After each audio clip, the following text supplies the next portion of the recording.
নবীজি বলেন আয়াতুল কুরসির একটা জিহ্বা আছে, দুইটা ঠোঁট আছে আল্লাহর আরশের কাছে।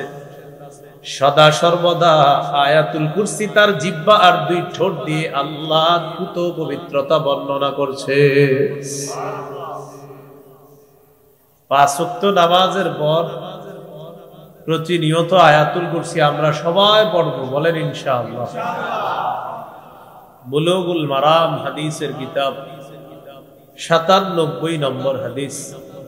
قال رسول الله صلى الله عليه وسلم من قرأ آية الكرسي دبر كل صلاة مكتوبة لم يمنعه من دخول الجنة إلا الموت। নবীজি বলেন কোন ব্যক্তি যদি পাঁচ ওয়াক্ত নামাজের পর আয়াতুল কুরসি নিয়মিত তেলাওয়াত করে, তার আর জান্নাতের মাঝে বাধা হলো শুধু মৃত্যু, সে মৃত্যুবরণ করবে আর আল্লাহর জান্নাতের মেহমান। বিসমিল্লাহির রহমানির রহিম।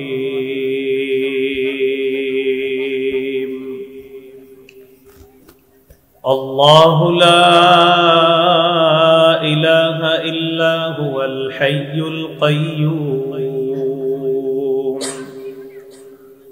لا تأخذه سنة ولا نوم له ما في السماوات وما في الأرض من ذا الذي يشفع عنده إلا بإذنه يعلم ما بين أيديهم وما خلفهم ولا يحيطون بشيء من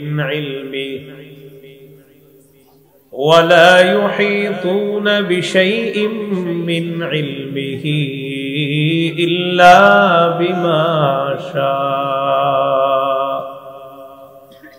وسع كرسيه السماوات والأرض ولا يؤوده حفظهما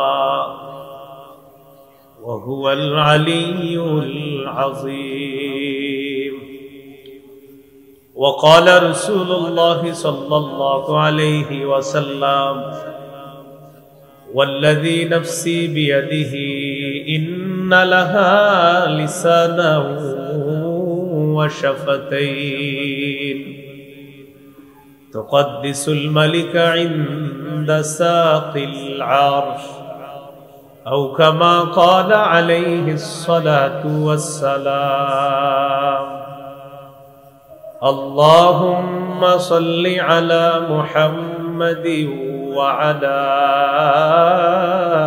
آل محمد كما صليت على إبراهيم وعلى آل إبراهيم إنك حميد مجيد اللهم بارك على محمد وعلى آل محمد كما باركت على إبراهيم وعلى آل إبراهيم إنك حميد مجيد اللهم إني أعوذ بك من شر لساني ومن شر سمعي ومن شر بصري ومن شر مني روضة الأطفال تحفيظ القرآن مدرسة মরকুন TND বাজার গোপালপুর রোড সংযোগ সড়ক টঙ্গী গাজীপুরের উদ্যোগে হাফেজ ছাত্রদের পাগড়ি প্রদান উপলক্ষে 10 সালা দস্তরবন্দি ইসলামী মহাসম্মেলনের প্রধান মেহমান আল্লামা শেখ সাজিদুর রহমান দামাত বরকাতুহুমুল আলিয়া, কো চেয়ারম্যান আল হাইয়াতুল উলিয়া লিল জামিয়াতিল কওমিয়া বাংলাদেশ, সিনিয়র সহ সভাপতি বিফাকুল মাদারিসিল আরাবিয়া বাংলাদেশ। গুরুত্বপূর্ণ আলোচনা করবেন মাওলানা মাহমুদুল হাসান মুমতাজি, খতিব রহিব মেডাল, জামে মসজিদ, তেজগাঁও, ঢাকা। মাওলানা তাওহীদুল ইসলাম আজিজি, শেখুল হাদিস, জামিয়া ইসলামিয়া আরাবিয়া, উত্তরা, ঢাকা। হাফেজ মাওলানা মুফতি হুমায়ুন সঈদ, মোহতামিম, কাঠগড়া, জামিয়া ইসলামিয়া দারুল উলুম মাদ্রাসা, আশুলিয়া, সাভার। আজকের মাহফিলের সম্মানিত সভাপতি শেখুল হাদিস মুফতি মাসউদুল করিম দাওয়াত বরকাতুহুল আলিয়া, মোহতামিম, টুঙ্গি দারুল উলুম মাদ্রাসা। উপস্থিত হযরত উলামায়ে কেরাম, মুসলমান ভাইরা, আল্লাহ তাআলার দরবারে শুকরিয়া আদায় করছি। আল্লাহ আমাদেরকে এই মাহফিলে উপস্থিত হওয়ার তৌফিক দান করেছেন বলি আলহামদুলিল্লাহ। আমি আপনাদের সামনে সূরাতুল বাকারা, এই সূরার 255 নম্বর আয়াতে কারিমা তেলাওয়াত করেছি। এই আয়াতটিকে আয়াতুল কুরসি বলা হয়। এই আয়াতটি পবিত্র কোরআনের সবচেয়ে মহামর্যাদাপূর্ণ আয়াত। আবু দাউদের হাদিস, 1460 নম্বর হাদিস। এই হাদিসের বর্ণনাকারী উবাই ইবনে কাব রাদিয়াল্লাহু তাআলা,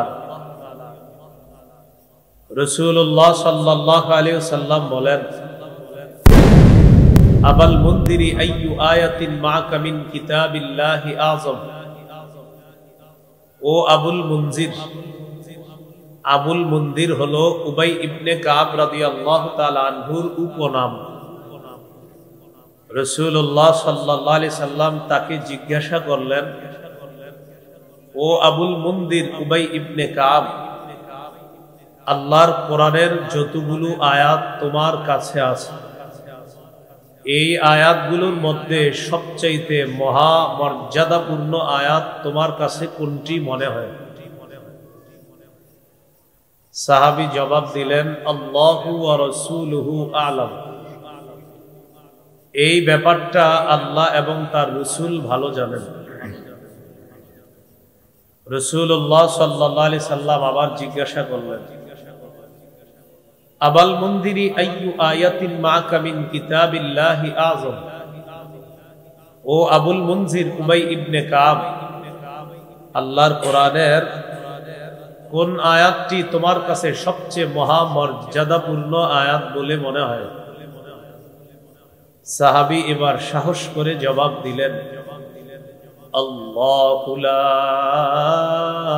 ইলাহা ইল্লা হুয়াল হাইয়ুল কাইয়্যুম। ইয়া রাসূলুল্লাহ, আমার কাছে কোরআনের যতগুলো আয়াত আমার সংরক্ষণে আছে, আমার কাছে মনে হয় আয়াতুল কুরসি হলো কোরআনের সবচেয়ে মহামর্যাদাপূর্ণ আয়াত। فضرب رسول الله صلى الله عليه وسلم في صدري ثم قال ليحملك أبا المنذر العلم। আমার এই জবাব শোনার পর রাসূলুল্লাহ সাল্লাল্লাহু আলাইহি সাল্লাম আমার বুক চাপড়ে দিলেন, শাবাশ শাবাশ, তুমি সঠিক কথা বলছো। তুমি যে বলেছো কোরআনের সবচেয়ে মহামর্যাদাপূর্ণ আয়াত হলো আয়াতুল কুরসি, তোমার এই কথাটা সঠিক কথা, এই জন্য আমি নবী তোমাকে শাবাশ দিলাম, ধন্যবাদ, তুমি সঠিক কথা বলছো। সর্বশেষ নবীজি কি বললেন? সুম্মা ক্বালা রাসূলুল্লাহ সাল্লাল্লাহু আলাইহি ওয়াসাল্লাম লিয়াহমিলাকা আবাল মুনদির আল ইলমু।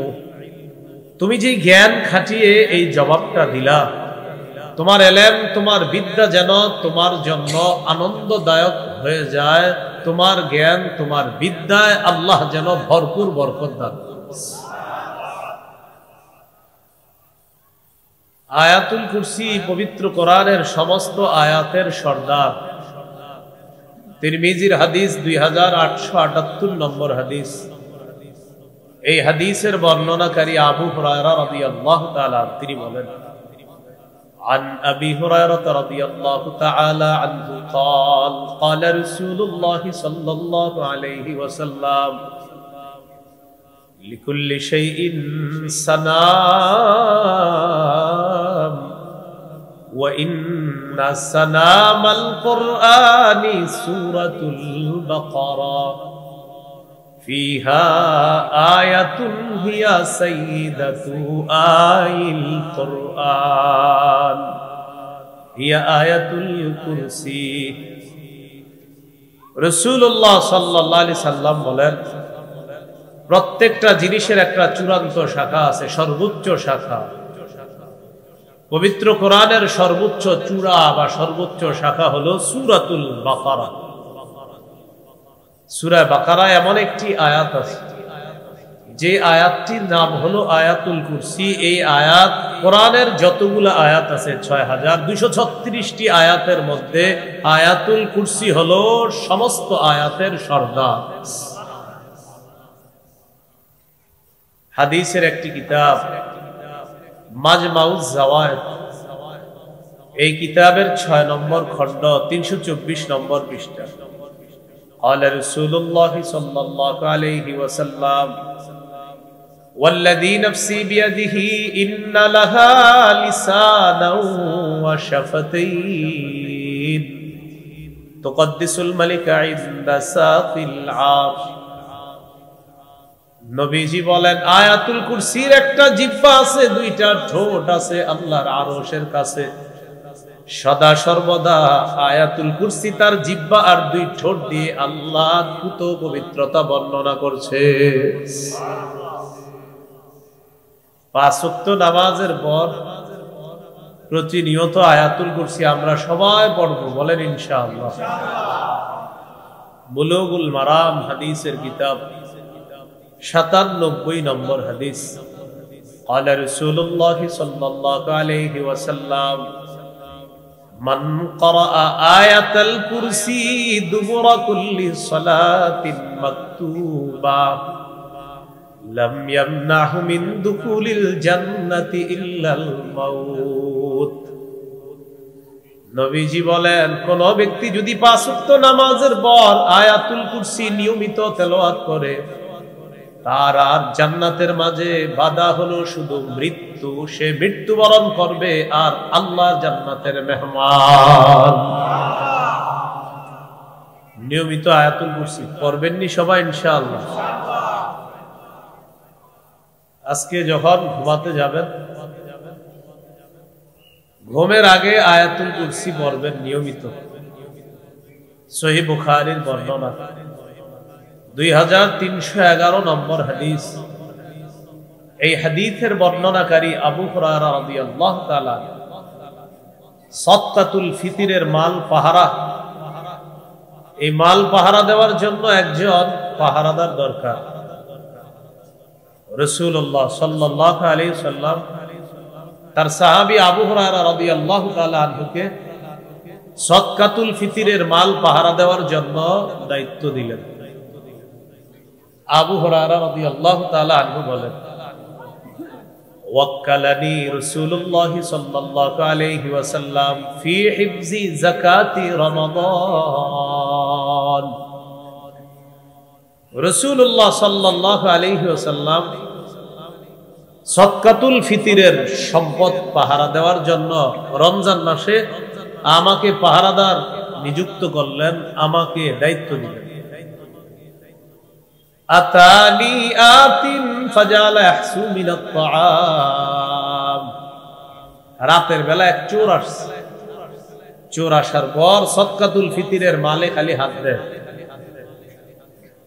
فاخذته وقلت له لارفعنك الى رسول الله صلى الله عليه وسلم।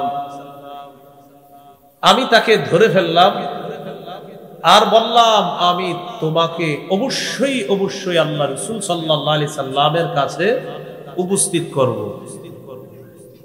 চোর আমাকে বলল, ইন্নী মুহতাজুন ওয়া আলাইয়া ইয়ালুন ওয়া লি হাজাতুন শাদীদা।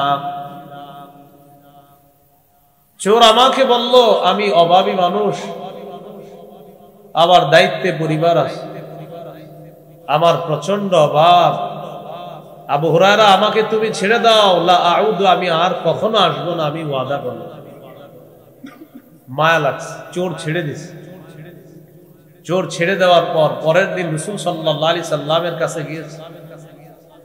নবীকে গত রাতের বিষয়টা বলার জন্য নবীর কাছে গেলেন। আবু হুরায়রা রাদিয়াল্লাহু তাআলা রাতের ঘটনা রাসূল সাল্লাল্লাহু আলাইহি সাল্লামকে বলার আগেই নবীজি বললেন, মা ফাআলা আসিরুকাল বারিহাতা ইয়া আবু হুরায়রা।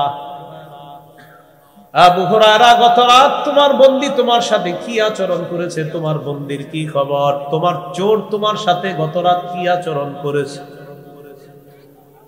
এর মানে আবু হুরায়রা রাদিয়াল্লাহু তাআলা বিষয়টি নবীরে বলার আগে আল্লাহ তাআলা ওহীর মাধ্যমে পুরো বিষয়টা নবীকে জানিয়ে দিয়েছেন। তো আবু হুরায়রা রাদিয়াল্লাহু তাআলা আনহু বললেন, শাকা ইলাইয়া হাজাতান শাদীদাতান ওয়া ইয়ালান ফারাহিমতুহু ওয়া খাল্লাইতু সাবিলা। ইয়া রাসূলুল্লাহ, বাবা নটন পেশ করেছে আর বলেছে তার দায়িত্বে অনেক পরিবার পরিজন আছে, আমার মায়া লাগছে তাই আমি তাকে ছেড়ে দিলাম, ওয়াদা করেছে আর কখনো আসবে না। فقال رسول الله صلى الله عليه وسلم قد كذبك انه سيعود। সে মিথ্যা কথা বলছে, সে আবার আসবে। চোর তোমার সাথে মিথ্যা কথা বলেছে, সে আবার আসবে। আবু হুরায়রা রাদিয়াল্লাহু তাআলা আনহু বলেন, فعرفت انه سيعود لقول النبي صلى الله عليه وسلم انه سيعود। আবু হুরায়রা বলেন, আমি দ্বিতীয় রাত নিশ্চিত হয়ে গেলাম চোর আবার আসবে, কারণ আল্লাহ নবী বলছে চোর আবার আসবে, অতএব চোর যে আসবে এতে কোনো সন্দেহ নাই। আমি নিশ্চিত চোর আসবে, কারণ নবী বলছে, নবীর কথা অবশ্যই সত্য, চোর আসবে। ফারাসাতুহু, দ্বিতীয় রাত আমি ওত পেতে বসে আছি, প্রস্তুত হয়ে আছি। ওত পাতা বুঝেন? আয় আয় আয় আয় আয়, আজকে আসবি, ওত পেতে বসে আছে, আসবে আর ধরবো, আমি প্রস্তুত। ভাই, কোরআনে একটা আয়াত আছে, ইন্না রাব্বাকা লাবিল মিরসাদ, আল্লাহ কিন্তু অপেক্ষা আছে আপনাকে, কখন যে ধরবে খবর আছে। এটা কোরআনের আয়াত। তো আবু হুরায়রা রাদিয়াল্লাহু তাআলা দ্বিতীয় রাত অপেক্ষা আছে, চোর আইসা গেছে, সদকাতুল ফিতরের মালে হাত দিছে। আবু হুরায়রা রাদিয়াল্লাহু তাআলা আনহু বলেন, ফাকাসতুহু, আমি তাকে ধরে ফেললাম। ওয়া কুলতু লাহু লা আরফা'আন্নাকা ইলা রাসূলিল্লাহি সাল্লাল্লাহু আলাইহি ওয়াসাল্লাম। আমি তাকে ধরে ফেললাম আর বললাম, আমি তোমাকে আল্লাহ নবীর কাছে অবশ্যই উপস্থিত করব, তুমি না ওয়াদা করলা আর আসবা না, এরপরেও তুমি কেন আসলা? চোর বলে, আবু হুরায়রা, অভাবের যন্ত্রণায় গত রাতেও এসেছিলাম, আমার দায়িত্বে পরিবার আছে, এই জন্য আমি এসেছিলাম, ওয়াদা ভঙ্গ করে আবার আজকে আসলাম। তুমি তো বুঝতেই পারতেছো কতটা অভাবের মধ্যে পড়লে আমি আবার ওয়াদা ভঙ্গ করে আবার আজকে আসছি চুরি করতে। আমি ওয়াদা করলাম আর কখনো আসবো না, আজকের মতো তুমি আমাকে ছেড়ে দাও, লা আউদু, আর আমি কখনো আসবো না। দ্বিতীয় রাতের অভিনয় আরো সুন্দর হয়েছে, চোর ছেড়ে দিছে। পরের দিন নবীজি সাল্লাল্লাহু আলাইহি সাল্লামের কাছে আবু হুরায়রা, ঘটনা কি? মা ফাআলা আসিরুকাল বারিহা, গত রাতে তোমার বন্দী তোমার সাথে কি আচরণ করেছে? চোরের খবর কি বলো? আবু হুরায়রা রাদিয়াল্লাহু তাআলা আনহু বলেন, হুজুর, গত রাতে এমন ভাবে বলছে, আবার মায়া লাগছে আমার। পরে বেচারারে ছেড়ে দিছে, ওয়াদা ভঙ্গ করে আসছে। আমি বুঝতে পারছি মনে হয় বেশি অভাব অনটনে আছে, এই জন্য আসছে। রাহিমতুহু ফাখাল্লাইতু সাবিলা, আমি তার প্রতি মায়া করলাম, তাকে ছেড়ে দিলাম। নবীজি বললেন, ক্বাদ কাযাবাকা ইন্নাহু সাউদ, ও মিথ্যা কথা বলছে, ও আবার আসবে। তৃতীয় রাত অপেক্ষা আছে। চোর সাহেব, তুমি আজকে আসো, তোমাকে আজকে আর ছাড়াছাড়ি নাই, যা বলবা কাজ হবে না, আজকে আসো। অপেক্ষা আছে তৃতীয় রাত, চোর চলে আসছে। আবু হুরায়রা রাদিয়াল্লাহু তাআলা আনহু বলেন, ফাআখাযতুহু ওয়া কুলতু লাহু, আমি ধরে ফেললাম, তাকে বললাম লা আরফা'আন্নাকা ইলা রাসূলিল্লাহি সাল্লাল্লাহু আলাইহি সাল্লাম, অবশ্যই অবশ্যই আমি তোমাকে রাসূল সাল্লাল্লাহু আলাইহি সাল্লামের কাছে উপস্থিত করব। আজকে দেখো তুমি উল্টাপাল্টা যাই বলো লাভ নাই, মিথ্যা কথা বলছো গত 2 রাত, আজকে এগুলা বইলা লাভ হবে না। চোর বুঝতে পারছে আজকে আমি কিছু বললে কোনো কাজ হবে না, চোর কৌশল পাল্টাই। আবু হুরায়রা রাদিয়াল্লাহু তাআলা আনহুকে বললেন, দানি ওয়াল্লিমকা কালিমাত।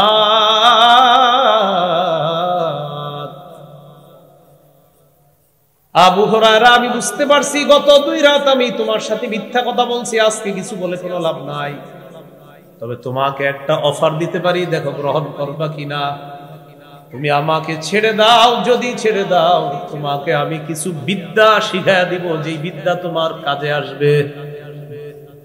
তুমি আমারে ছেড়ে দাও, তোমার কিছু ভালো বিদ্যা শিখাবো, উপকারী বিদ্যা তোমার কাজে আসবে। এই হাদিসের শেষে আছে বুখারীতে, সাহাবায়ে কেরামের বিদ্যার প্রতি খুব আগ্রহ, বিদ্যার প্রতি খুব আগ্রহ। তো এই কথা বলার পর আবু হুরায়রা রাদিয়াল্লাহু তাআলা আনহু দুর্বলতা শুরু হয়ে গেছে, যে বিদ্যা শিখাবে এই প্রস্তাব তো ছাড়া যায় না। আবার কোন সাহাবী? আবু হুরায়রা, যার ব্যাপারে নবীজি নিজেই বলছে, আবু হুরায়রা ইলমের প্রতি তোমার যে আগ্রহ, এটা নবীজি বলছে। সহিহ বুখারীর 99 নম্বর হাদিসে আছে, রাসূল সাল্লাল্লাহু আলাইহি সাল্লামকে আবু হুরায়রা রাদিয়াল্লাহু তাআলা বলেছিলেন, মান আসআদুন নাসি বিশাফাআতিকা ইয়াউমাল কিয়ামাতি ইয়া রাসূলুল্লাহ, ইয়া রাসূলুল্লাহ, কিয়ামতের ময়দানে আপনার সুপারিশের মাধ্যমে কোন মানুষটা সবচাইতে সৌভাগ্যবান হবে? নবীজি বললেন, আবু হুরায়রা, আমি জানতাম তোমার আগে এই প্রশ্ন আমাকে কেউ করবে না। লিমা রাআইতু মিন হিরসিকা আলাল ইলম, ইলমের প্রতি তোমার যেই পরিমাণ আগ্রহ, আগ্রহের কারণে আমি নবী জানতাম এই জাতীয় প্রশ্ন যদি কেউ করে তাহলে সর্বপ্রথম আমার আবু হুরায়রাই করতে পারে। তুমি যে প্রশ্নটা করছো এটা তুমি করার কথা, কারণ ইলমের প্রতি তোমার যে আগ্রহ, এই প্রশ্ন তোমার মাথায় আসার কথা। তার মানে নবীও হাদিসে স্বীকৃতি দিলেন আবু হুরায়রা রাদিয়াল্লাহু তাআলা আনহুর ইলমের প্রতি আগ্রহ আছে। তো নবীজি জবাব দিয়ে দিয়েছে, যে ব্যক্তি ইখলাসের সাথে পড়বে লা ইলাহা ইল্লাল্লাহ, কিয়ামতের ময়দানে এই মানুষটা আমার সুপারিশের মাধ্যমে সবচেয়ে সৌভাগ্যবান মানুষ হবে। এটা বলে দিয়েছে। তা আবু হুরায়রা রাদিয়াল্লাহু তাআলা, উনি কিন্তু শুরুর দিকে এত মেধাবী ছিলেন না, শুরুর দিকে এত মেধাবী ছিলেন না। আর নবীজির তিনি তো বেশি দিন পানও নাই, ইসলাম গ্রহণ করার পরে সর্বসাকুল্যে 3 বছরের কম বেশি, এই পরিমাণ সময় নবীজির কাছে এত বেশি থেকেছেন, 5000-এর বেশি হাদিস বর্ণনা দিয়েছেন। ওই যুগেই সাহাবায়ে কেরাম জিজ্ঞাসা করছে, আবু হুরায়রা, তুমি এত হাদিস কিভাবে বলো, বলো তো।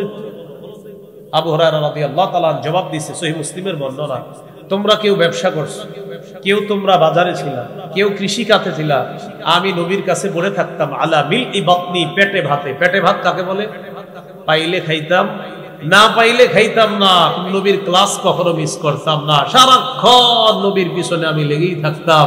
তাই আল্লাহ নবীর থেকে এত বেশি হাদিস আল্লাহ তাআলা আমার দ্বারা বর্ণনা করেছেন। তো শুরুর দিকে ওনার এত মেধা ছিল না। একদিন মসজিদে বসে রয়েছে, রাসূল সাল্লাল্লাহু আলাইহি সাল্লাম মসজিদে আসছে, মনে আছে না আমরা কোথায় আছি? 3 নাম্বার রাতে ওই যে চোর আসছে, তোমার আজকে বিদ্যা শিখাবো, তুমি ছেড়ে দিবা আমারে, আমার কিন্তু ওখানে নিয়ে যায় না, আমি যদি ভুলে যাই। আবু হুরায়রা রাদিয়াল্লাহু তাআলা আনহু মসজিদে বসা, সহিহ বুখারীর 119 নম্বর হাদিস। আয়েশা দেখে মনটা খারাপ, আবু হুরায়রা কি হইছে? তো নবীজিকে বলতেছে, সামিআতু মিনকা হাদিসান কাসীরান ফাআনসা, হুজুর আমি আপনার কাছ থেকে অনেক হাদিস শুনি কিন্তু আমি ভুলে যাই। নবীজি বললেন, উবসুত রিদাআকা, তোমার চাদরটা বিছাও। সুবহানাল্লাহ। ফাবাসাততুহু, আমি আমার চাদর বিছাইলাম, বিছানোর পর ফাগারাফা বিয়াদাইহি, আল্লাহর নবী 2 হাত দিয়ে চাদরে এইভাবে এইভাবে কি যেন ঢাললেন, 2 হাত দিয়ে চাদরে এইভাবে কি যেন ঢাললেন। হাতে কিন্তু কিছু নাই, দেখা যাইতেছে কি যে আছে আল্লাহ তাআলা ভালো জানেন। তো এইভাবে করার পর নবীজি বললেন, চাদরটা পেঁচাও, বড় বর্ষ। বর্ডার পর এবার এটা তুমি তোমার সাথে মিলাও। আবু হুরায়রা বলেন ফাযামামতুহু, আমি চাদরটা মিলাইলাম। বুখারীর যারা পড়েন বা পড়ান দেখবেন ওখানে বাইনা সত্রাইনি ছোট্ট করে লেখা আছে ফাযামামতুহু ইলা সাদরি, আমি চাদরটা আমার বুকের সাথে মিলাইলাম। ফামা নাসিতু শাইআন বাদা, চাদর বুকের সাথে মিলানোর পর আমি যা শুনি আর কখনো ভুলি না।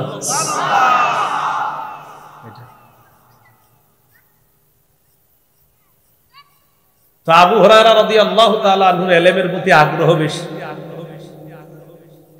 তৃতীয় রাতে শয়তান চোর আয়েশা চোর বলতেছে আবু হুরায়রা তুমি আমারে ছেড়ে দাও, তোমারে বিদ্যা শিখায় দিই। আবু হুরায়রা রাদিয়াল্লাহু তাআলা আনহু বললেন ঠিক আছে তাহলে বিদ্যা শিখায় দাও, তোমার আমি ছেড়ে দেব, এটা তো ভালো জিনিস। তো চোর এবার বলতেছে ইদা আতাইতা ইলা ফিরাশিকা অথবা ইদা আবাইতা ইলা ফিরাশিক, তুমি যখন বিছানায় যাবা ঘুমানোর জন্য ফাকরা আয়াতুল কুরসি, তখন তুমি আয়াতুল কুরসি তেলাওয়াত করবা। ফাইন্নাহু লা ইয়াজাল আলাইকা মিনাল্লাহি হাফিজুন ওয়ালা ইয়াকরাবান্নাকা শাইতানুন হাত্তা তুসবিহা, বিছানায় যাওয়ার পর তুমি যদি আয়াতুল কুরসি পড়ো সারা রাত আল্লাহর পক্ষ থেকে একজন ফেরেশতা তোমাকে পাহারাদারি করবে, সকাল পর্যন্ত শয়তান তোমার কাছে আসতে পারবে না, শয়তান তোমার কাছে আসতে পারবে। ছেড়ে দিছে চোরের, যাও ভাই তোমারে ছেড়ে দিলাম, তুমি বিদ্যা শিখেছি। রাত শেষ, পরের দিন নবীজির কাছে আসছে সাল্লাল্লাহু আলাইহি ওয়াসাল্লাম, আবু হুরায়রা কি অবস্থা, গত রাতে চোরের কি খবর জানো, আমারে জানো। হুজুর গত রাতে আমি দৃঢ় প্রতিজ্ঞাবদ্ধ ছিলাম আমি চোর আপনার কাছে নিয়ে আসবো, যে চোর কালকে আমাকে একটা অফার দিছে, আমি আর লোকটা সামলাইতে পারিনি, আমারে বলছে তোমার একটা বিদ্যা শিখাবো, আমি যেন তাকে ছেড়ে দিই। চোর আমাকে বিদ্যা শিখিয়েছে, আমি চোরকে ছেড়ে দিলাম। রাসূলুল্লাহ সাল্লাল্লাহু আলাইহি সাল্লাম বললেন কি বিদ্যা শিখাইছে বলো তো? হুজুর চোর আমাকে বলছে আমি যখন বিছানায় যাব আমি যেন আয়াতুল কুরসি পড়ি, আয়াতুল কুরসি বললে আল্লাহ তাআলার পক্ষ থেকে একজন ফেরেশতা সারা রাত আমাকে পাহারাদারি করবে, সকাল পর্যন্ত শয়তান আমার কাছেও আসতে পারবে না, এই বিদ্যা চোর আমাকে শিখাইছে। রাসূলুল্লাহ সাল্লাল্লাহু আলাইহি সাল্লাম বললেন কদ সাদাকাকা, চোর গত রাতে যে বিদ্যাটা শিখাইছে তোমাকে এটা সত্য কথা, চোর তোমাকে সত্য কথা বলছে। ওয়া ইন্নাহু কাযুবুন, তবে সে অনেক বড় মিথ্যাবাদী। চোর তোমাকে গত রাত যা বলেছে এটা সত্য কথা বলেছে, তবে এই চোর হলো দুনিয়ার সবচেয়ে বড় মিথ্যাবাদী। তাআলামু মান তুখাতিবু মুনযু সালাসি লায়াল, তুমি কি জানো গত 3 রাত কার সাথে কথা বলছো? যাকা শাইতান, এই 3 রাত যার সাথে কথা বলছো সে হলো শয়তান। শয়তান আসছে চোরের রূপ ধারণ করে, প্রথম 2 রাত তোমার সাথে মিথ্যা কথা বলছে, তৃতীয় রাত যখন শয়তান চিন্তা করলো তুমি আর তাকে ছাড়বা না, তাই তোমাকে সত্য একটা বিদ্যা শিখাইয়া দিছে। চোর শিখাইয়া দিছে আয়াতুল কুরসি পড়লে চোর আপনার কাছে আসবে না, এটা চোর শিখাইয়া দিছে, শয়তান শিখাইয়া দিছে যে আপনি যদি আয়াতুল কুরসি পড়েন শয়তান আপনার কাছে আসবে না, সারা রাত আল্লাহর পক্ষ থেকে একজন পাহারাদারি। এজন্য রাতের বেলা বিছানায় গিয়ে তাড়াতাড়ি আয়াতুল কুরসিটা পড়বেন। অনেকে আবার টেনশনে পড়ে দেরি করে, কারণ পড়লে যদি শয়তান না আসে টেলিভিশনের পর্বগুলা দেখবে কি, ইবলিস আইসা খোঁচাই দেব না তুমি ওটা দেখো এটা দেখো, এই জন্য চিন্তা করে আয়াতুল কুরসিটা আরেকটু পরে পড়ি, কারণ পড়ে ফেললেই তো আর আসে। অনেকে চিন্তা করে যে আয়াতুল কুরসিটা কি এখন পড়বো না আর একটু পরে পড়বো, এই জন্য আগে আগে পড়বেন আয়াতুল কুরসি, পরে ইবলিসও আশেপাশে বেশি আসবে না, দেখবেন ভালো লাগবে না, টিভি ভালো লাগতেছে না, ঘুমায় যায়, কারণ ইবলিস তো খোঁজাইতেছে না। সেই জন্য আপনারা বুদ্ধি করে একটু দেরিতে পড়বেন, কি বলেন, নাকি আগে আগে পড়বেন? তাড়াতাড়ি পড়বেন, আল্লাহ তৌফিক দান করেন। 5 ওয়াক্ত নামাজের পর বিছানা যাওয়ার পর প্রতিনিয়ত আয়াতুল কুরসির উপর যেন আমল করতে পারি, আল্লাহ তৌফিক দান করেন। আল্লাহ তাআলা বলেন আল্লাহু লা ইলাহা ইল্লাহু। বলেন আমার সাথে, আল্লাহ। বলেন, তিনি ছাড়া কোন ইলাহ নাই। এই বাক্যটি তাওহীদের বাক্য। তাওহীদের 4 শর্ত। 1, আল্লাহ ছাড়া কোনো ইলাহ নাই, এই বিশ্বাস নিয়ে মৃত্যুবরণ করা। 2, আল্লাহ ছাড়া কোনো ইলাহ নাই, এই কথায় সামান্য সন্দেহ করা যাবে না। 3, আল্লাহ ছাড়া কোনো ইলাহ নাই মুখে বলার পাশাপাশি অন্তরে বিশ্বাস করা। 4, আল্লাহকে সবচেয়ে বেশি ভালোবাসা। এই 4 শর্ত তাওহীদের। এবার মন দিয়ে শুনেন, আমি বলি 1 নম্বর, আল্লাহ ছাড়া কোনো ইলাহ নাই, এই বিশ্বাস নিয়ে মৃত্যুবরণ করা। 2 নম্বর, আল্লাহ ছাড়া কোনো ইলাহ নাই, এই কথায় সন্দেহ করা যাবে না। 3 নম্বর, আল্লাহ ছাড়া কোনো ইলাহ নাই, এটা মুখে বলার পাশাপাশি অন্তরে বিশ্বাস করা। 4 নম্বর, আল্লাহ ছাড়া কোনো ইলাহ নাই, এটা তখন বোঝা যাবে যদি আপনি সবচেয়ে বেশি আল্লাহকে ভালোবাসেন, তাহলে বোঝা যাবে আপনি আসলেই বিশ্বাস করেন আল্লাহ ছাড়া কোনো ইলাহ নাই। এই হলো তাওহীদের 4 শর্ত। 1 নম্বর, আল্লাহ ছাড়া কোনো ইলাহ নাই, এই বিশ্বাস নিয়ে মৃত্যুবরণ করা। সহিহ বুখারীর বর্ণনা 26 নম্বর হাদিস।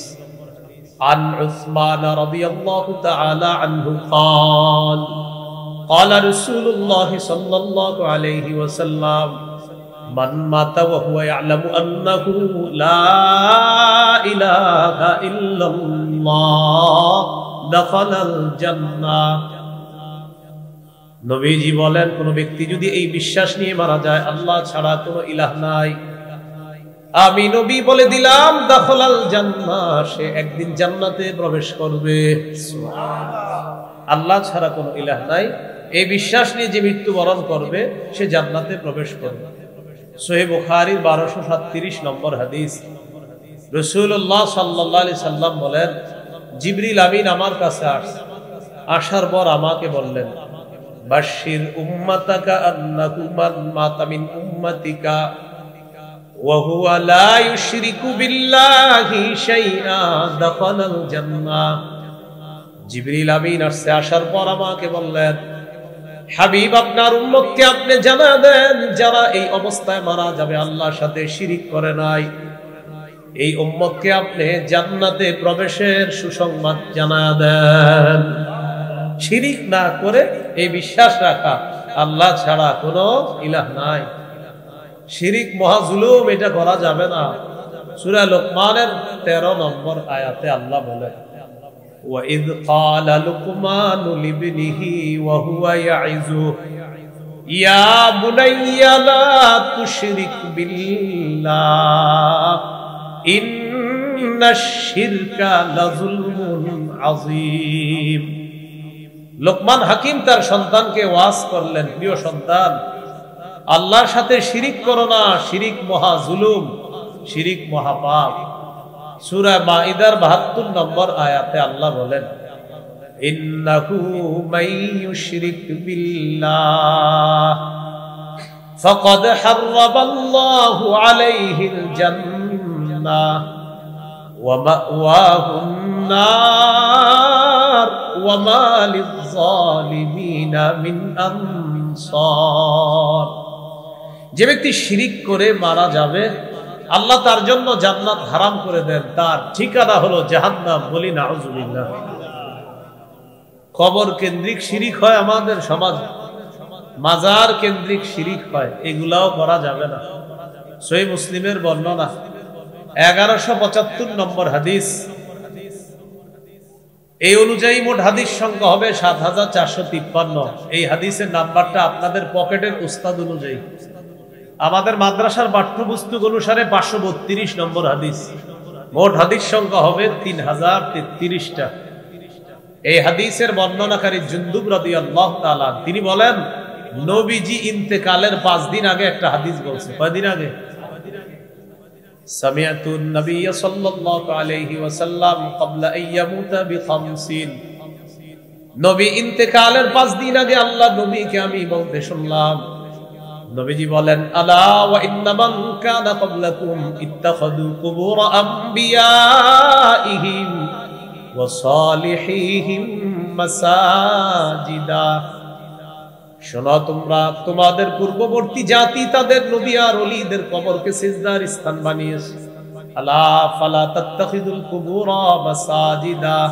তোমরা কিন্তু কবরকে সিজদার স্থান বানাবা না, তোমরা কবরকে সিজদার স্থান বানাবা না।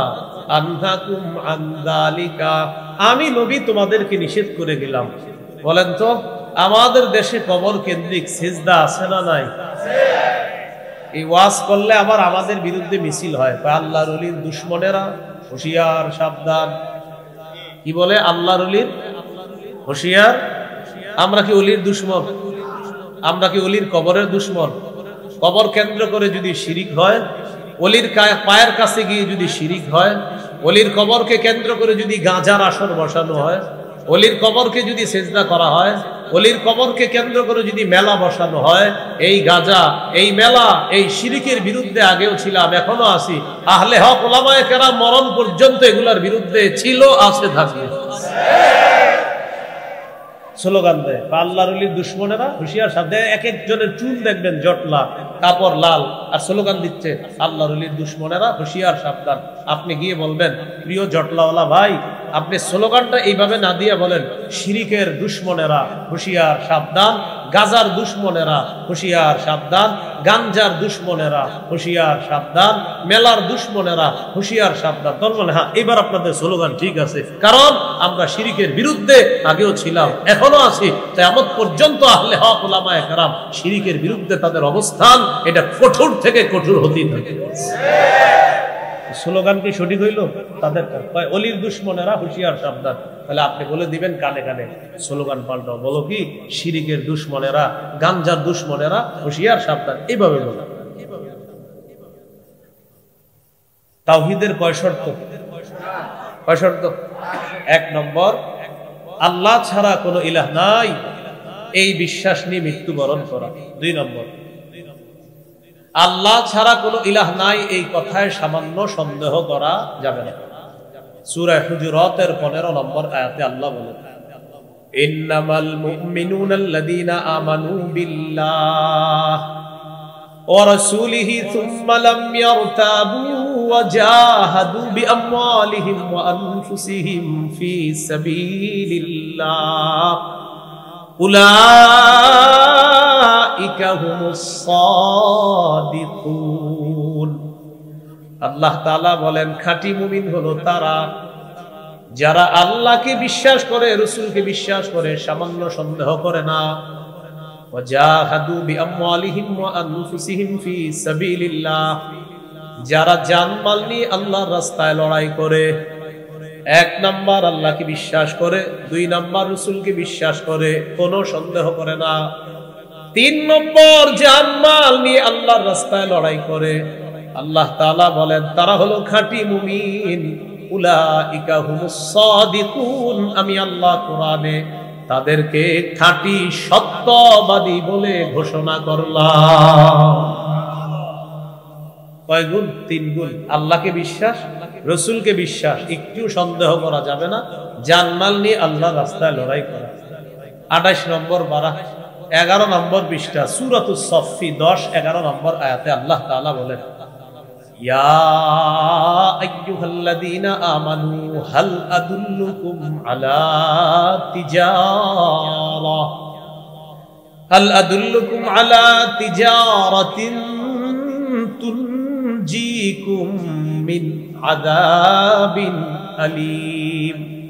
হে ঈমানদারগণ, আমি কি তোমাদেরকে এমন একটা ব্যবসার কথা বলবো যেই ব্যবসা তোমাদেরকে যন্ত্রণাদায়ক আযাব থেকে রক্ষা করবে? এমন একটা ব্যবসার কথা কি তোমাদেরকে বলবো? আল্লাহ আমাদেরকে বলতে চান, বলেন, শুনবেননি আপনারা? আল্লাহ তাআলা বলেন, তুমিনুনা বিল্লাহ, আল্লাহকে বিশ্বাস করো, ওয়া রাসূলিহি, রাসূলকে বিশ্বাস করো, ওয়া তুজাহিদুনা ফি সাবিলিল্লাহি বিআমওয়ালিকুম ওয়া আনফুসিকুম, জান মাল নিয়ে আল্লাহর রাস্তায় লড়াই করো। আল্লাহর বিশ্বাস, রাসূলের বিশ্বাস, জান মাল নিয়ে আল্লাহর রাস্তায় লড়াই। আল্লাহ তাআলা বলেন এটা এমন ব্যবসা যেই ব্যবসা তোমাকে জাহান্নামের আযাব থেকে রক্ষা করে, এই ব্যবসা তোমাকে জান্নাত পর্যন্ত পৌঁছায় দিবে। ঈমান আল্লাহর প্রতি, রাসূলের প্রতি, আর জিহাদ করা। জিহাদের নিয়ত আসেনি সবার? আসলে সবার নিয়ত আছে? নিয়ত না থাকলে মুনাফিকি মৃত্যু হবে। ক্বালা রাসূলুল্লাহ সাল্লাল্লাহু আলাইহি ওয়াসাল্লাম, মান মাতা ওয়া লাম ইউজাহিদ ফি সাবিলিল্লাহ আও লাম ইউহাদ্দিস ফি নাফসিহি মাতা আলা শু'বাতিন মিনান নিফাক। নবীজি সাল্লাল্লাহু আলাইহি সাল্লাম বলেন, কেউ যদি জিহাদ না করে মারা যায় অথবা জিহাদের সংকল্প না রেখে মারা যায়, সে মুনাফিকি মৃত্যুবরণ করবে। বলি নাউজুবিল্লাহ। আপনারা এই যে এলাকা মরকুল, না মরকুল, এখান থেকে বৈশা আপনি পাক্কা ইরাদা করছেন, আল্লাহ আমি আপনার পথে শহীদ হব, আপনি যদি আমার সুযোগ করে দেন আল্লাহ আমি শহীদ হব, এটা আপনার পাক্কা নিয়তের উপর। সহিহ মুসলিমের 1909 নম্বর হাদিস, 1909 নম্বর হাদিস, মাদ্রাসা পাঠ্যপুস্তক অনুসারে। قال رسول الله صلى الله عليه وسلم من سأل الله الشهادة بصدق بلغه الله منازل الشهداء وإن مات على فراشه। নবীজি বলেন, কেউ যদি মন থেকে শহীদ হওয়ার নিয়ত করে, সে যদি তার ঘরের বিছানায়ও মারা যায়, আল্লাহ তাকে শহীদদের মর্যাদায় পৌঁছায় দেন। তাহলে নিয়ত আসেনি সবার? এবার আমার সাথে বলে একটা সুন্দর জিনিস আমরা মিলেমিশে শিখি, চলেন বলেন। ক্রেতা, বিক্রেতা, দ্রব্য, মূল্য, বাজার। আবার ক্রেতা, বিক্রেতা, দ্রব্য, মূল্য, বাজার। আমি আপনাদের মরকুল বাজারে গেলাম, তাহলে বাজার পাইলাম। আচ্ছা, আমি যাওয়ার পর আপনাদের মধ্যে একজন আব্দুর রহিমের কাছ থেকে আমি কিনবো, তাহলে আমি কিনবো, আমি ক্রেতা, আব্দুর রহিম বিক্রেতা। কিনবো 1 কেজি আলু, আলুটা দ্রব্য, এবার আমি টাকা পয়সা দিতে হবে, এটা হলো মূল্য। তাহলে ক্রেতা, বিক্রেতা, দ্রব্য, মূল্য, মরকুল বাজার। কয়টা কথা বললাম? 5টা। এবার বলেন, ক্রেতা আল্লাহ, বলেন বিক্রেতা আমরা, দ্রব্য বলেন জানমাল, মূল্য জান্নাত, ক্রেতা আপনারা বলবেন এবার, ক্রেতা, বিক্রেতা, দ্রব্য, জানমাল, মূল্য, জান্নাত। বাজারটা পরে বলি, 4টা পাইলাম। ক্রেতা আল্লাহ, বিক্রেতা আমরা ইমানদারগণ, দ্রব্য জানমাল, মূল্য জান্নাত। আল্লাহ তাআলা বলেন,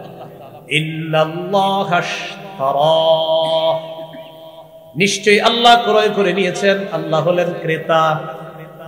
মিনাল মুমিনিনা, মুমিনদের থেকে, মুমিনরা হলো বিক্রেতা। সুবহানাল্লাহ। নিশ্চয় আল্লাহ ক্রয় করে নিয়েছেন, আল্লাহ হলেন ক্রেতা। মিনাল মুমিনিনা, মুমিনরা হলেন বিক্রেতা। আনফুসাহুম ওয়া আমওয়ালাহুম, জানমাল, জানমাল হলো দ্রব্য। বিআন্না লাহুমুল জান্নাহ, মূল্য হলো আল্লাহর দেওয়া জান্নাত। তাহলে এবার বলেন, ক্রেতাকে, বিক্রেতা, দ্রব্য, মূল্য, একটা বাকি আছে কি? বাজার। ইউকাতিলুনা ফি সাবিলিল্লাহি ফায়াকতুলুনা ওয়া ইউকতালুন, বাজার হলো জিহাদের ময়দান। দেখছেন কত সুন্দর করে বলেছে। আমরাও কিন্তু এইভাবে কেনা বেচা করি, ক্রেতা, বিক্রেতা, দ্রব্য, মূল্য, বাজার। আল্লাহ তাআলা বলেন, আমি আল্লাহ ক্রেতা, তোমরা ইমানদাররা বিক্রেতা। জানমাল হলো দ্রব্য, মূল্য আমি আল্লাহর দেওয়া জান্নাত। বাজার কোনটা জানো? জিহাদের ময়দান। লড়াই করবা, কাউকে জাহান্নামে পাঠাইবা, অথবা তোমরা শহীদ হইবে। তাহলে এই সুন্দর জিনিসটা মনে থাকবে নি? আজকে বাসায় গিয়ে লিখে রাখবেন ইনশাআল্লাহ। ক্রেতা আল্লাহ, বিক্রেতার নামটা লিখবেন নিজেরে। ক্রেতা আল্লাহ, আমি বিক্রেতা, দ্রব্য আমার জানমাল, মূল্য হলো আল্লাহর জান্নাত, বাজার হলো জিহাদের ময়দান। আল্লাহ মনে রাখার তৌফিক দান করেন। তাওহীদের কয় শর্ত মিলে গেছে? 2 নাম্বার, আল্লাহ ছাড়া কোনো ইলাহ নাই, এই কথা একটু সন্দেহ করা যাবে না। এখানে 3টা বৈশিষ্ট্যের কথা আমরা জানছি।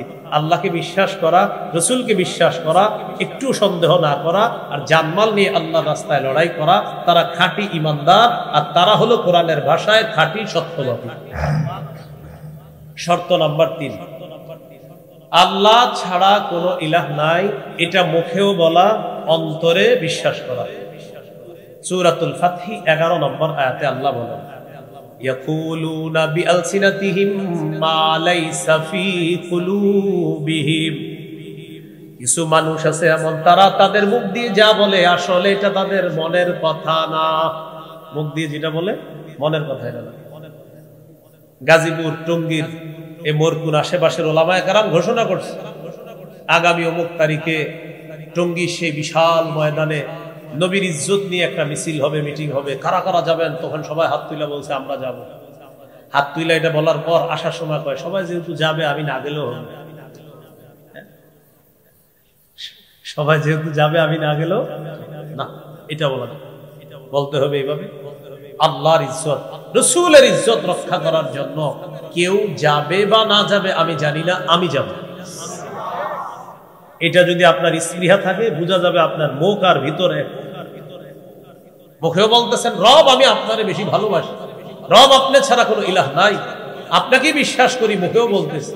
আপনার রাসূলকে বিশ্বাস করি, মুখে বলতেছি। রব শুধু মুখে না, আমার দিলেও এটা আছে, আপনি আমার রব, আপনার রাসূল শেষ করি, এটা আমার দিলেরও কথা। তোমার দিলের কথা তো আমার ইজ্জত, আমার রাসূলের ইজ্জত হেফাজতের জন্য আলেমরা ডাকছে, আসো। মনে থাকবেন ইনশাআল্লাহ। তাহলে এলো 3 নাম্বার, মুখে যা বলবো ভিতরে এটা থাকতে হবে। সহিহ বুখারীর বর্ণনা 16 নম্বর হাদিস, 44 নম্বর হাদিস, সহিহ বুখারীর 16 নম্বর হাদিসও আছে, 44 নম্বর হাদিসটা শুনি আমরা। قال رسول الله صلى الله عليه وسلم يخرج من النار من قال لا اله الا الله। দেখেন, যে ব্যক্তি বলবে লা ইলাহা ইল্লাল্লাহ, মুখ দিয়ে বলবে লা ইলাহা ইল্লাল্লাহ, এবার কি বলবে? ওয়া ফি কলবিহি, মুখ দিয়ে বলবে লা ইলাহা ইল্লাল্লাহ, ওয়া ফি কলবিহি ওয়াজনু বুররাতিন মিন খাইর, ওয়াজনু দাররাতিন মিন খাইর, ওয়াজনু শাঈরাতিন মিন খাইর, আই মিন ঈমান। যে ব্যক্তি মুখ দিয়ে বলবে লা ইলাহা ইল্লাল্লাহ, আল্লাহ ছাড়া কোনো ইলাহ নাই, তার অন্তরের মধ্যে ওয়াজনু শাঈরাতিন মিন খাইর, জব পরিমাণ ঈমান যদি থাকে, ওয়াজনু বুররাতিন মিন খাইর, গম পরিমাণ ঈমান যদি থাকে, ওয়াজনু দাররাতিন মিন খাইর, সরিষার দানা পরিমাণ ঈমান যদি থাকে। মুখ দিয়ে বলতেছেন আল্লাহ ছাড়া কোনো ইলাহ নাই, কলবেও আছে আসলে আল্লাহ ছাড়া কোনো ইলাহ নাই। নবী বলেন এটা যদি সরিষার দানা পরিমাণ হয়, সে জাহান্নামে কোনো অপরাধের কারণে থাকলেও একদিন জাহান্নাম থেকে বের হয়ে জান্নাতে প্রবেশ করবে। তাহলে মুখ কলব একসাথে হতে হবে, এটা হলো 3 নাম্বার শর্ত। 4 নাম্বার শর্ত, আল্লাহকে সবচেয়ে বেশি ভালোবাসা। বলেন আমরা সাধারণত 8টা জিনিস বেশি ভালোবাসি, এই 8 জিনিসের চাইতেও আল্লাহকে, রাসূলকে, জিহাদকে বেশি ভালোবাসতে হবে। তাহলে আমরা সাধারণত কয় জিনিসকে ভালোবাসি বেশি? মানে আরো আছে, কিন্তু 8 জিনিসকে বেশি মহব্বত করি। সূরা তাওবায় 8টার কথা আছে, সূরা আলী ইমরানের 6টার কথা আছে, সূরা মুনাফিকুনের 2টার কথা আছে। সূরা আলী ইমরানে হলো যুয়িনা লিন-নাস হুব্বুশ শাহাওয়াতি মিনান নিসা ওয়াল বানিনা ওয়াল কানাতিরিল মুকান্তারাতি মিনাদ যাহাবি ওয়াল ফিদ্দা ওয়াল খাইলিল মুসাওওয়ামাতি ওয়াল আনআমি ওয়াল হারস, এখানে 6টা। সূরা তাওবার 24 নম্বর আয়াতে আছে 8টা, সূরা মুনাফিকুনের 9 নম্বর আয়াতে আছে 2টা। তো যাই হোক, আমরা মোট 8টা যে মৌলিক বিষয়, 8টার প্রতি আগে দেখি আমরা। আল্লাহ তাআলা বলেন সূরা তাওবার 24 নম্বর আয়াত, কুল ইন কানা আবাউকুম ওয়া আবনাউকুম ওয়া ইখওয়ানুকুম ওয়া আজওয়াজুকুম ওয়া আশীরাতুকুম ওয়া আমওয়ালুন ইখতারাফতুমুহা ওয়া তিজারাতুন তাখশাউনা কাসাদাহা ওয়া মাসাকিনু তারদাউনাহা আহাব্বা ইলাইকুম মিনাল্লাহি ওয়া রাসূলিহি ওয়া জিহাদিন ফি সাবিলিহি ফাতারাব্বাসু হাত্তা ইয়াতিয়াল্লাহু বিআমরি। কত এখানে আল্লাহ তাআলা বলেন, যদি তোমাদের মা বাবা, যদি তোমাদের সন্তান, যদি তোমাদের ভাই বোন, যদি তোমাদের বিবি, যদি তোমাদের পরিবার পরিজন আত্মীয় স্বজন, যদি তোমাদের সম্পদ, যদি তোমাদের ব্যবসা, যদি তোমাদের প্রিয় বাসস্থান, এই 8টা যদি আল্লাহর চাইতে, রাসূলের চাইতে আর জিহাদের চাইতে বেশি প্রিয় হয়, ফাতারাব্বাসু অপেক্ষা করো, হাত্তা ইয়াতিয়াল্লাহু বিআমরি আল্লাহর গজবের অপেক্ষা করো।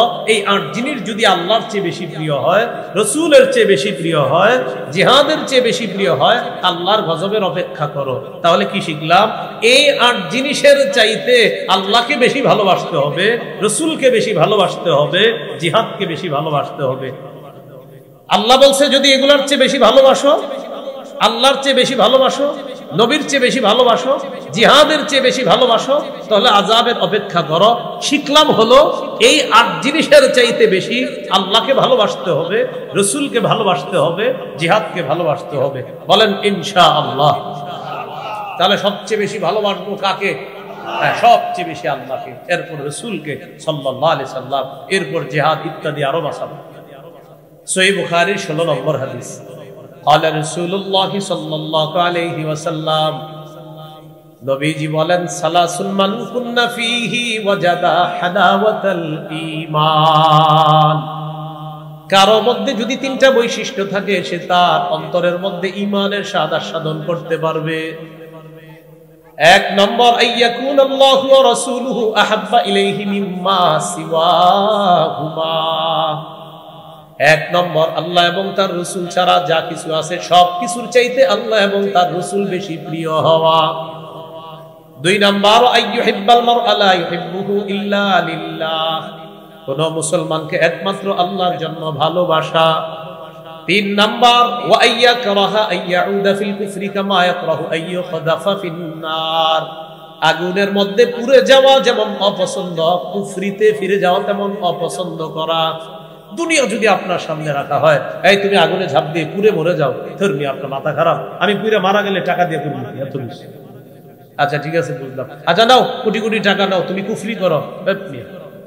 টাকার বিনিময়ে দুনিয়ার আগুনে যেমন পুড়তে পারবো না, কুফরি করে জাহান্নামের আগুনেও পুড়তে পারবো। এই মানসিকতা যদি আপনার থাকে, আল্লাহ আপনার কলবে ঈমানের স্বাদ তৈরি করে দেবে। তাহলে 3 বৈশিষ্ট্য, এর মধ্যে একটা হলো আল্লাহকে আর তার রাসূলকে বেশি ভালোবাসা। তাওহীদের কয় শর্ত? এটা হলো 4 নম্বর, আল্লাহকে সবচেয়ে বেশি ভালোবাসা। 1 নম্বর, আল্লাহ ছাড়া কোনো ইলাহ নাই, এই বিশ্বাস নিয়ে মরা। 2 নম্বর, আল্লাহ ছাড়া কোনো ইলাহ নাই, এটাতে সন্দেহ না করা। 3, আল্লাহ ছাড়া কোনো ইলাহ নাই, মুখেও বলতেছি, কলবে এটা বিশ্বাস করা। 4 নাম্বার, আল্লাহকে সবচেয়ে বেশি ভালোবাসা। এই 4 শর্ত পূরণ করে কবরে যেন যেতে পারি, আল্লাহ তৌফিক দান করেন। এই হলো আল্লাহু লা ইলাহা ইল্লাহু। এরপরে আল্লাহ বলেন আল হাইয়ুল কাইয়্যুম, তিনি চিরঞ্জীব, চির প্রতিষ্ঠিত, স্পর্শ করে নাই, করবে না, করতে পারে না, তিনি হলেন আল্লাহ। সূরা আর-রহমানের 26-27 নম্বর আয়াতে আল্লাহ তাআলা বলেন, কুল্লু মান আলাইহা ফান ওয়া ইয়াবকা ওয়াজহু রাব্বিকা যুল জালালি ওয়াল ইকরাম। সব ধ্বংস হয়ে যাবে, তোমার মহামহিম রব, সম্মানের রব, শুধু আল্লাহ বাকি থাকবেন, আর সব ধ্বংস হয়ে যাবে, কিছুই থাকবে না। স্পর্শ যাকে মৃত্যু করতে পারবে না, মৃত্যু যাকে স্পর্শ করতে পারবে না, করে নাই, করতে পারবে না, তিনি চিরঞ্জীব, তিনি হলেন আল্লাহ, তাকেই বলা হয় আল হাই। এরপরে আল্লাহ বলেন আল কাইয়্যুম, তিনি চির প্রতিষ্ঠিত। আজকে এখান থেকে যখন যাবেন, সর্বশেষ আমাদের শায়েখরা আসবেন, মাহমুদুল হাসান মুমতাজি সাহেব হুজুর আসবেন, তারা আলোচনা করবেন। আমাদের সভাপতি সাহেব হযরত চলে এসেছেন, এগুলা হাদিস হযরত মাওলানা মুফতি মাসউদুল করিম দামাত বরকাতুহু। বড়রা আসবে, তারপর দোয়া হবে, তারপর যাবেন। যাওয়ার সময় একটু আসমানের দিকে তাকাইবেন। এটা কিন্তু এখন না, আমি উঠার পরে আবার যাওয়ায় যাইয়া তাকায়েন না। এটা হলো সর্বশেষ যখন যাবেন তখন একটু তাকাবেন, তাকায় চিন্তা করবেন আসমানটা এইভাবে দাঁড়ায় আছে, এটা কি প্রতিষ্ঠিত না চির প্রতিষ্ঠিত, এরকম চিন্তা করবেন। জমিন এইভাবে আছে, এটা কি প্রতিষ্ঠিত না চির প্রতিষ্ঠিত, চিন্তা করবেন।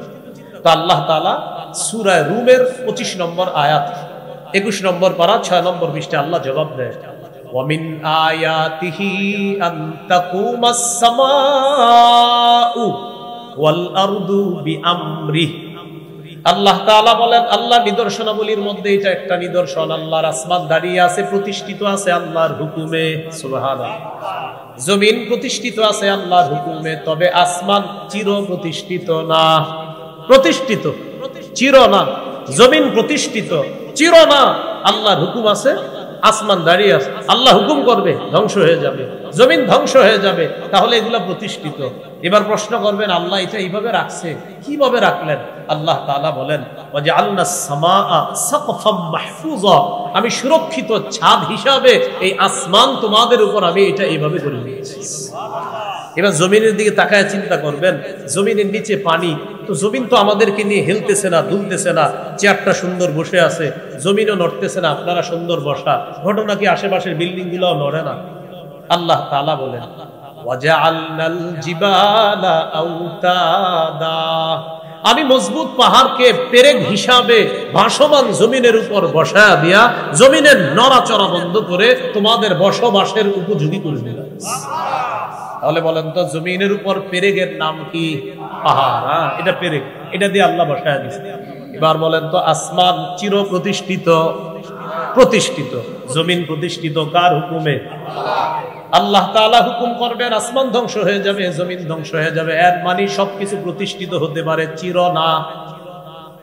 স্কুল, কলেজ, ভার্সিটি, মাদ্রাসার সামনে দেখবেন লেখা আছে প্রতিষ্ঠিত 1900 সালে, চির কেউ লেখার সাহস করে না। আল্লাহ তাআলা বলেন, চির প্রতিষ্ঠিত একজন, তিনি হলেন আল কাইয়ুম, তিনি হলেন আল্লাহ। আল কাইয়ুম, এটা হলো আল হাইয়ুল কাইয়ুম। এবার একটু মন দিয়ে আমরা মহব্বতের সাথে পড়ি, ইয়া হাইয়ু ইয়া কাইয়ুম, ইয়া হাইয়ু ইয়া কাইয়ুম, ইয়া হাইয়ু ইয়া কাইয়ুম। বলেন, হে চিরঞ্জীব রব, হে চির প্রতিষ্ঠিত রব। এখানে আমরা যারা বসা, আমাদেরকে আবার জান্নাতে দেখা করায়া দিয়েন। ইয়াকিন করেন, নবী বলছে এই দুই নাম নিয়ে দোয়া করলে সাথে সাথে আল্লাহ দোয়া কবুল করে। আল্লাহ দোয়াটা কবুল করেন আপনারা। এই দুই নাম নিয়ে দোয়া করলে, নবীজি বলছেন এই দুই নাম ইসমে আজম, ইদা দুইয়া বিহিমা আজাবা, এই দুই নাম নিয়ে দোয়া করলে আল্লাহ দোয়া কবুল করেন। সূরা বাকারার 255 নম্বর আয়াতে আছে, সূরা আলী ইমরানের 2 নম্বর আয়াতে আছে, সূরা তাহার 111 নম্বর আয়াতে আছে আল হাইয়ুল কাইয়ুম। 111 নম্বর আয়াতে সূরা তাহার সেখানে আছে ওয়ানাতিল বুজুহু লিল হাইয়িল কাইয়ুম। সূরা আলী ইমরানের 2 নম্বর আয়াতে এটাই, আল্লাহু লা ইলাহা ইল্লা হুয়াল হাইয়ুল কাইয়ুম। আর সূরা বাকারা যেটা তেলাওয়াত করলাম 255 নম্বর আয়াত, আল্লাহু লা ইলাহা ইল্লা হুয়াল হাইয়ুল কাইয়ুম। এই দুইটা নাম ইসমে আজম, এগুলা দিয়ে দোয়া করবেন, যার যত পেরেশানি আছে দোয়া করবেন। আর আমরা আজকে একটা সুন্দর দোয়া করলাম এই দুই নাম বইলা, যে আল্লাহ ইয়া হাইয়ু ইয়া কাইয়ুম অনেকক্ষণ বইলা আমরা বলছি আমাদেরকে একসাথে আপনি জান্নাতে দেখা করায়া দিবেন। হ্যাঁ, মনে থাকবে না ইনশাআল্লাহ? তা 5 ওয়াক্ত ফরজ নামাজের পর এবং ঘুমের আগে এই আমলটা করবো ইনশাআল্লাহ। তাওহীদের কয় শর্ত প্রিয় ভাইয়ারা? 4 শর্ত। এই শর্তগুলো পূরণ করে কবরে যাব ইনশাআল্লাহ। আপনাদের সবার সাথে যেন আল্লাহ জান্নাতে দেখা করায়া দেয়। এবার মঞ্চে যারা আছেন তারা ছাড়া সামনে যারা বসা, আপনারা একটা হাত তোলেন। সামনে দাঁড়িয়ে আছেন যারা, তারাও একটা সুন্দর দোয়া করবো। হাতগুলা নামায়েন না, হাতগুলা কিন্তু নামায়েন না। একটু আগে দোয়া করছি আপনাদের সাথে যেন জান্নাতে দেখা হয়। এবার আবার দোয়া করতেছি যারা যারা আমরা হাত উঠেছি, এবারও সবাই হাত উঠানোর দরকার, যেহেতু একটা সুন্দর দোয়া আমাদের ইনশাআল্লাহ। আমাদের সবাইকে যেন আল্লাহ জান্নাতে দেখা করায়, এই শর্তে আমি উঠার পরে একজন উঠবেন না, হাত নামায় না, হাত নামায় না। এই শর্তে যে আল্লাহ এরকম আলেম ওলামাদের সামনে তারা বলছে উঠবে না, আমি উঠার পরে আল্লাহ এই মানুষগুলো যেহেতু উঠবে না, আল্লাহ এই সৌন্দর্যতা তারা নষ্ট করবে না। আল্লাহ আপনার কাছে দোয়া করে যাচ্ছি, এদের সাথে মাবুদ আপনি আমাকে জান্নাতে দেখা করায় দিন। হাত অনেকে বাঁকা করে ফেলছে, উঁচু করে রাখেন, তাহলে আপনাদের সাথে দেখা হবে ইনশাআল্লাহ। আপনারা কিন্তু উঠেন না, ওয়াদা করছেন। এরকম আবার মনে মনে বললেন না হুজুর উঠার একটু পরে তাহলে যাবো না, এরকম না বিষয়টা। আপনারা হাত তুলে রাখবেন, পরে আলোচনা শুরু করবে, ওনার 20-25 মিনিট